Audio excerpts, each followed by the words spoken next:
Le damos la bienvenida una vez más aquí en el Talmud, en esta serie de enseñanzas del Talmud. Y hoy llegamos a una pregunta: ¿qué fue la Reforma Protestante? ¿Qué fue la Reforma Protestante? Hay mucha confusión y mucha ignorancia sobre la Reforma y el día de la Reforma, en cuanto se está celebrando el día 31 de octubre. Y a mí me parece que hay un conflicto en los corazones de muchos en las iglesias, porque no les cuesta celebrar Halloween. No le molesta celebrar Halloween el 31 de octubre. Pero se le olvidan que el 31 de octubre también es el día de la Reforma, ¿no? Ahora tenemos que contestar: ¿qué es o qué fue la Reforma Protestante? Para entender la historia de la iglesia protestante y la Reforma, ¿no? Es importante comprender primeramente que uno de los reclamos que hace la Iglesia Católica Romana es la de sucesión apostólica, ¿no? Y esto simplemente significa que ellos claman ser la única autoridad sobre todas las otras iglesias y denominaciones en la tierra, porque afirman contar con la única ascendencia, si puedo usar esa palabra, la única ascendencia de papas católicos romanos a través de los siglos, en línea directa hasta el apóstol Pedro. Es la única iglesia que está proclamando esa idea, ¿no? Ahora, en su perspectiva tenemos que comprender, esto es la de la Iglesia Católica Romana, una autoridad única inválida a todas las otras iglesias y denominaciones. Ahora, eso quiere decir que las iglesias están invalidadas. No son oficiales, no pueden existir según el dogma y la enseñanza de la Iglesia Católica Romana. Ahora, de acuerdo con la Enciclopedia Católica, note bien esta sucesión apostólica. Es encontrada únicamente en la Iglesia Católica. Ninguna otra iglesia puede decir eso y ninguna otra iglesia intenta decirlo. Y ninguna iglesia separada tiene alguna reclamación válida ante ello. En otra palabra, si la Iglesia Católica no le da la aprobación sobre su iglesia, sobre su denominación, básicamente es una iglesia inválida, ilegal y no debe de existir. Ahora, y es por esta sucesión apostólica que la Iglesia Católica Romana reclama una autoridad única para interpretar las Escrituras, ¿no? Y para establecer la doctrina. Ellos son los únicos que pueden interpretar la Escritura y también establecer doctrina. Así como, por ejemplo, la afirmación de tener un líder supremo en el Papa, el cual es infalible, sin error, hablando del Papa, cuando habla en la posición de ex cátedra, ¿no? Ex cátedra, ¿no? Esto es en ejercicio de su oficio como pastor y maestro de todos los cristianos, ¿no? Y con él habla, no es posible que él pueda cometer un error. No es posible que él pueda estar equivocado. No es posible que él pueda haber mal interpretado lo que dicen las Escrituras. Y por lo tanto, de acuerdo con la postura católica romana, las enseñanzas o las tradiciones y también las tradiciones de la Iglesia Católica Romana, habiendo provenido del Papa, son tan infalibles y autoritativas como las mismas Escrituras. Lo que hace la Iglesia Católica Romana es esto: ellos ponen a este nivel las tradiciones y las enseñanzas del Papa al mismo nivel que las Escrituras. La Escritura es una de tres cosas, no es la única cosa, pero es una de tres cosas: el Papa, la tradición de la Iglesia y las Escrituras. Ahora, si tú entiendes eso, ¿ves? Tú puedes comprender cómo es que llegamos a la Reforma, ¿no? Y esta es una de las mayores diferencias, entre los católicos romanos y los protestantes. Y fue una de las razones fundamentales para la Reforma Protestante. Ahora, por supuesto, los católicos, ¿no? Romanos no son los únicos que tratan de reclamar una única autoridad a través de la sucesión apostólica, ¿no? o de rastrear, ¿no? Los antecedentes de las raíces desde su iglesia hasta los apostólicos originales, ¿no? Por ejemplo, tenemos la Iglesia Oriental Ortodoxa. También afirma esta sucesión apostólica, aunque su alegato es muy similar a la postura de los católicos romanos. Ahora, la separación entre la Iglesia Oriental Ortodoxa y el catolicismo romano no ocurrió hasta lo que se nombra la Gran Cisma. La Gran Cisma que ocurrió en el año 1504 a.C., ¿no? Y hay también algunas denominaciones protestantes o grupos que tratarán de establecer una línea de sangre de aquí hasta Pedro, y que puede seguir la huella regresiva, se lo puede decir así, a través de los siglos hasta la primera iglesia y los mismos apóstoles. Mientras que estos protestantes no se apegan a la sucesión apostólica para establecer la autoridad de un papa como un líder infalible, ellos sin embargo aún buscan esa conexión con la iglesia primitiva, y al menos en un grado mínimo para establecer la autoridad de sus doctrinas y sus prácticas. Ahora, el problema es que con cualquiera de estos intentos de trazar una línea regresiva de sucesión hasta los apóstoles, y sean católicos romanos, ya sean ortodoxos, orientales o protestantes, es que todos ellos están en el intento de obtener o basar la autoridad de lo que ellos creen y enseñan. Y la verdad es que está en una fuente equivocada. Está en una fuente equivocada de alguna real o percibida conexión con los apóstoles, en lugar de obtenerla de la palabra de Dios. Por esa razón la iglesia cristiana, ella enfatiza que la palabra de Dios. Y es importante para los cristianos el darse cuenta que la sucesión apostólica no es necesaria para una iglesia o denominación para que tenga autoridad. Dios ha dado y preservado la suprema autoridad para todos los asuntos de la fe y las prácticas en su santísima palabra, lo cual tú y yo no conocemos como la Biblia. Ahora, por lo tanto, en la actualidad, la autoridad, ¿no?, individual de una iglesia o de una denominación no viene a través de algún lazo con la iglesia del primer siglo o de los apóstoles. En vez de eso, proviene solo directamente de la palabra escrita de Dios. Y quiero que comprendamos que las enseñanzas de una iglesia o de una denominación, ¿okay?, son autoritativas y obligatorias para los cristianos solo si es que representan el significado verdadero y una clara enseñanza de la Escritura. Este es un punto importante para considerar cuando se trata de entender la conexión, ¿ves?, entre el protestantismo,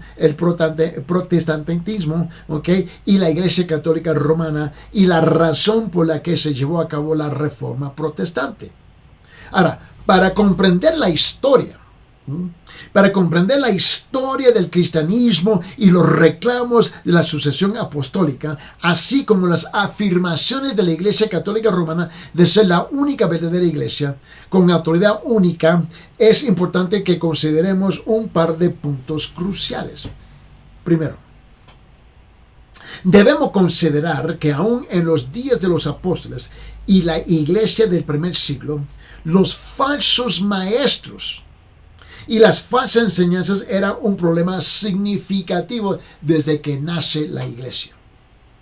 Sabemos esto por las advertencias contra las herejías y los falsos maestros que encontramos en todos los escritos posteriores del Nuevo Testamento. Te recuerda que Jesús mismo advirtió que esos falsos maestros serían como lobos vestidos de ovejas.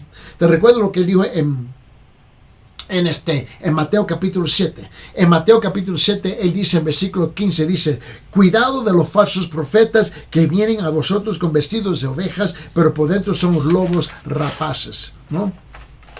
Y que habría ambos, trigo y cizaña, que coexistirían, ¿no? Coexistirán juntos hasta el día del juicio.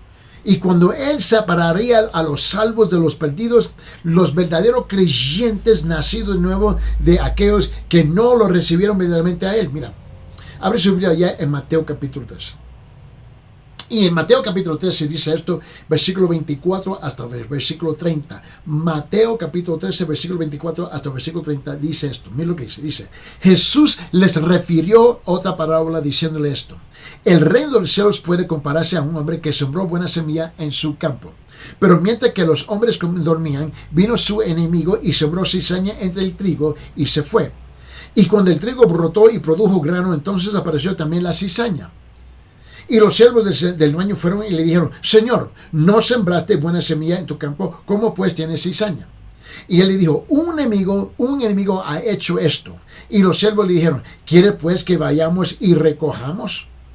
Pero él le dijo, no sea que al recoger la cizaña arranquéis el trigo junto con ella. Dejad que ambos crezcan juntos hasta la siega. Y al tiempo de la siega diré a los segadores, recoger primero la cizaña y atarla en manojos y para quemarla, pero el trigo recogerlo en mi granero. Desde el principio tenemos esta lucha, ¿no? Y esto es importante, ¿sabe por qué? Es importante para entender la historia de la iglesia. Porque casi desde sus inicios, los falsos maestros y las falsas enseñanzas han estado invadiendo la iglesia y guiando a la gente por un camino completamente equivocado. Pero a pesar de esto, siempre ha habido verdaderos creyentes, en otra palabra, nacidos de nuevos a lo largo de todas las eras de la historia de la iglesia. Y aún en el periodo más oscuro del oscurantismo, ¿no? Que se ajustaron a la doctrina bíblica de la salvación únicamente por gracia, a través de la fe en Jesucristo solamente. Ahora, la segunda cosa que debemos considerar para comprender correctamente la historia, ¿no? Es que la palabra católico, entre comillas, esa palabra católica, C-A-T-O-L-I-C-O, acento sobre el primero O, católico, ¿no? Simplemente significa universal. La palabra católico significa, es universal, lo creyente es universal. Y esto es importante, ¿sabe por qué? Porque los escritos del cristianismo primitivo del primer y segundo siglo, cuando el término católico es usado, es una referencia a la iglesia universal o el cuerpo de Cristo. Pero nosotros hoy en día hemos abandonado la palabra católica simplemente porque la iglesia católica romana ha usurpado la palabra católico. Y ahora, esta iglesia está formada ¿por quién? Por los creyentes nacidos de nuevo de cada tribu, lengua y nación. Te recuerdo, abre su Biblia en Apocalipsis, por favor. Y en Apocalipsis capítulo 5 dice esto en versículo 9. Apocalipsis capítulo 5 versículo 9 dice, y cantaban un cántico nuevo, diciendo, digno eres de tomar del libro y de abrir los sellos de sus sellos, porque tú fuiste inmolado y con tu sangre compraste para Dios a la gente de toda tribu, lengua, pueblo y nación. Y luego más adelante en Apocalipsis capítulo 7 se dice en versículo 9, Apocalipsis 7, 9 dice, después de esto miré y vi una gran multitud que nadie podía contar, de todas las naciones y tribus y pueblos y lenguas, de pie delante del trono y delante del Cordero, vestido con vestiduras blancas y con palmas en las manos. Y sin embargo, con muchas palabras, a través del tiempo la palabra católico comenzó a tomar un nuevo significado o ser usada en un nuevo sentido. Y a través del tiempo, el concepto de una iglesia universal o una iglesia católica comenzó a involucrar el concepto que todas las iglesias se unieran para formar una. No solo espiritualmente, sino también visiblemente extendiéndose a través del mundo. Ahora, este malentendido de la naturaleza visible de la iglesia, que siempre ha contenido ambos trigo y cizaña, y la iglesia invisible, en otra palabra, el cuerpo de Cristo, el cual está formado solamente por creyentes nacidos. Porque, mira, tú no puedes levantar la playera, levantar la camisa de una persona para ver si él es elegido. Pero, si tú entiendes eso, llevaría el concepto de una visible santa iglesia católica, fuera de la cual no hay salvación. Y es sobre este malentendido de la naturaleza de la Iglesia Universal que la Iglesia Católica Romana se desarrolló. Y antes de la conversión de Constantino al cristianismo en el año 315 después de Cristo, los cristianos eran perseguidos por el gobierno romano. Y con su conversión al cristianismo, este se convirtió en la religión permitida en el Imperio Romano, hablando de Constantino. Y más tarde se volvió en la religión oficial. Qué cosa tan irónica, ¿no? Y de esa manera la iglesia visible llegó a unirse con el poder del gobierno romano, hablando específicamente de la Iglesia Católica Romana. Y este matrimonio de la iglesia y del Estado llevó a la formación de la Iglesia Católica Romana, y a través del tiempo ocasionó que la Iglesia Católica refinara su doctrina y iba a desarrollar su estructura de la manera que mejor sirviera a los propósitos del gobierno romano. Lo que pasa es que la Iglesia Católica Romana se va formando con el propósito de someterse y apoyar, ¿ves?, al gobierno romano. Y ahí donde tenemos el matrimonio entre la Iglesia Católica Romana y el gobierno humano. Y durante esa época, el oponerse a la Iglesia Católica Romana era lo mismo que oponerse al gobierno romano, y ello acarreaba severos castigos. Y por lo tanto, el no estar de acuerdo con alguna doctrina de la Iglesia Católica Romana era un cargo serio, y con frecuencia resultaba en la excomunión y algunas veces aún en la muerte de la persona. Porque ya no había una distinción entre el gobierno y la Iglesia Católica. Y sin embargo, a través de esta época en la historia, hubo verdaderos cristianos nacidos de nuevo quienes se levantaron y opusieron a la secularización. Esa es la palabra, la secularización de la Iglesia Católica Romana y la perversión de la fe que le siguió. Y eso fue lo que pasó con la Iglesia Católica Romana.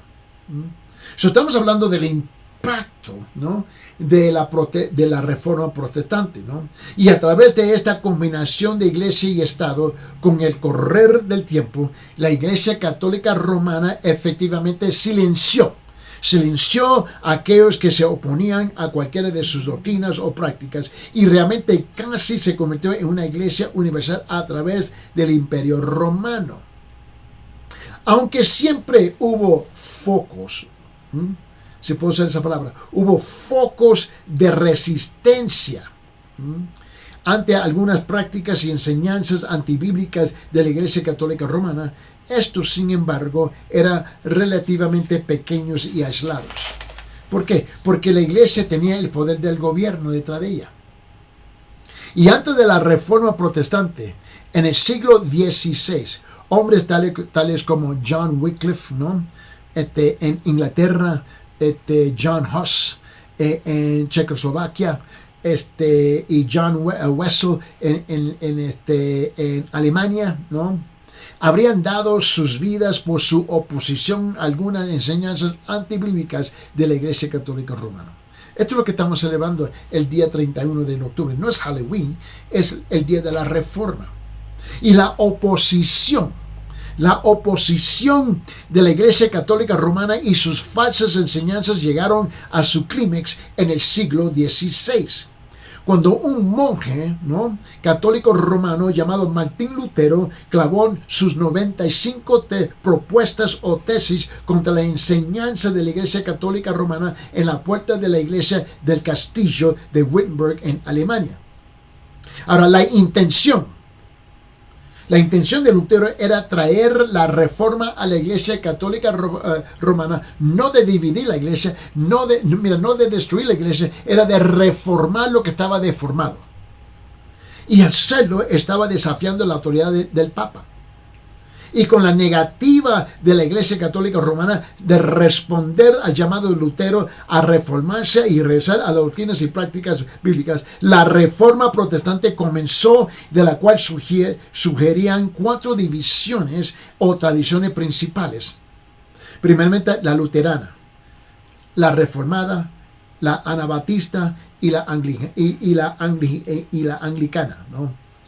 Durante este tiempo Dios levantó a hombres piadosos en diferentes países a fin de restaurar y volver nuevamente a las iglesias a través del mundo a sus raíces, prácticas y doctrinas bíblicas. Subyacentes la reforma, ¿no?, protestante, hay 4 preguntas o doctrinas, ¿no?, que la iglesia, en que estos reformadores creían que la Iglesia Católica Romana estaba en error. Y estas son las 4 preguntas. Y escuche bien, mira. Número 1, ¿cómo es salvada una persona? ¿Cómo es salvada una persona? Esa era una pregunta importante para ellos que tenía que ser contestada, ¿no? Y es importante que nosotros captamos esa idea, ¿no? ¿Por qué? Y la segunda pregunta es ¿dónde reside la autoridad religiosa? La tercera pregunta era, ¿qué es la iglesia? Y por la primera vez en la historia se tiene que preguntar qué es la iglesia, porque la Iglesia Católica Romana se había mezclado con el gobierno, que ya había perdido su distinción, aún hasta la fecha, hoy día, ¿no? Y la cuarta pregunta es, ¿cuál es la esencia de la vida cristiana? Bueno, al responder a estas preguntas, los reformadores protestantes tales como Martín Lutero, Ulrich Zwingli, Juan Calvino, Juan Knox, establecieron lo que sería conocido como los 5 solas. 5 solas. Sola es tomada de la palabra del latín solamente de la Reforma. Ahora, en estos 5 puntos de doctrina fueron el corazón de la Reforma protestante. Por esa razón nosotros celebramos el 31 de octubre como el Día de la Reforma y no es Halloween.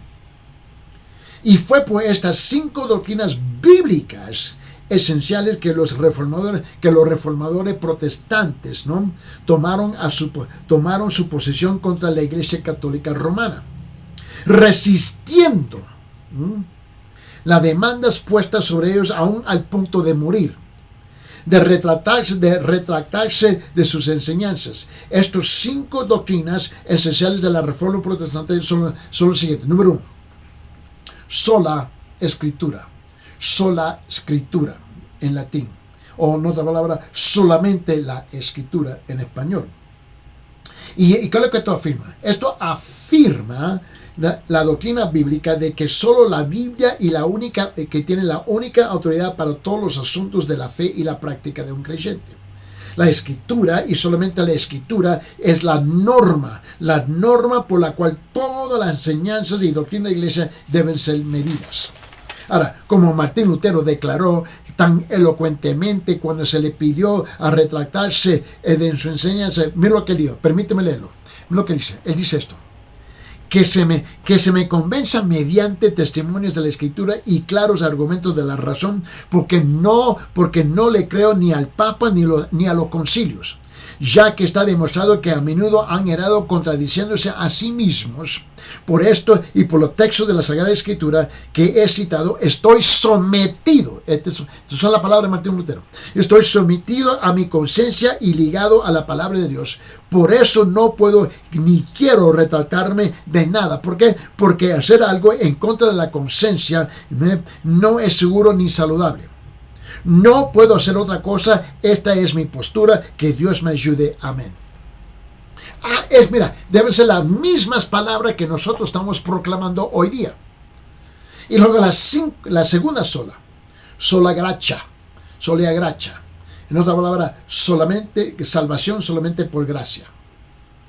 Ahora, esta doctrina afirma que, esto afirma que la doctrina bíblica de que la salvación es únicamente por la gracia de Dios y que somos rescatados de su ira por su gracia solamente.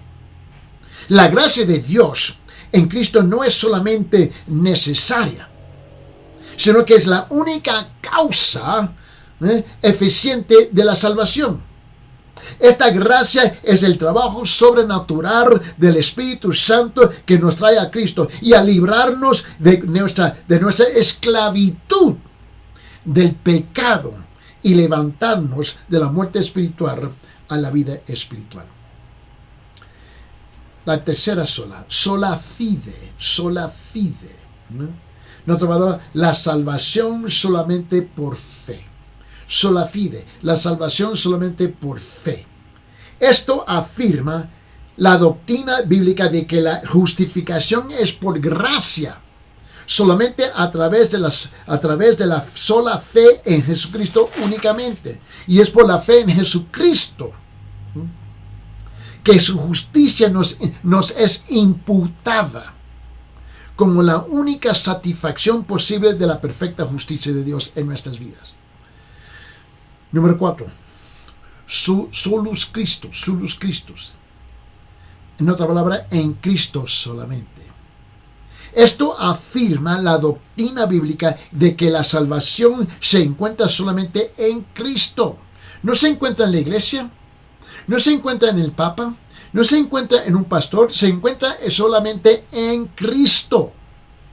Y que únicamente su vida sin pecado y su expiación sustitutiva son suficientes para nuestra justificación y reconciliación con Dios el Padre.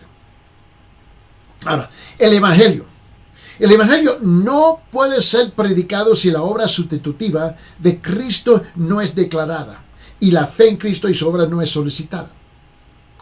Y la quinta soli Deo gloria. En otra palabra, solo a Dios la gloria. Esto afirma la doctrina bíblica de que la salvación es de ¿quién? Es de Dios. Es solamente de Dios. Y que ha sido realizado solamente por Dios para su propia gloria. Afirma que como cristianos debemos glorificarle siempre y debemos vivir todas nuestras vidas antes de la presencia de Dios, bajo la autoridad de Dios y para su gloria solamente.